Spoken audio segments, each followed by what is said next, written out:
I see, man. This one is a dedication to the farmers who were slaughtered a few days ago in Borno State.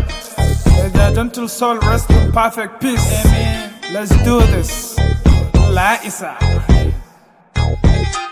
I wanna not say I want catch kukureni. I ain't gonna shut the hell up on that karni. Mumu kazabe kumumuke yinda nasani. Allah Isa asara Qur'an tadanai. Farmers are slaughtered every day. There's no security in our home and away. I'm sick and tired of living this way. What do you wanna pick up at the Allah ne? Huh? Allah ce kunce kuna gani ake kashe mana jama'a.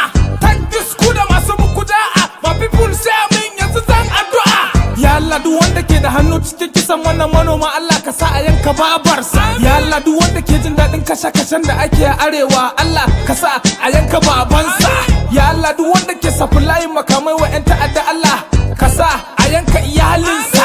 Ya Allah duk wanda ke da yanda zai a daina zubda jini a arewa ya zuba idanu Allah ka sa a yanka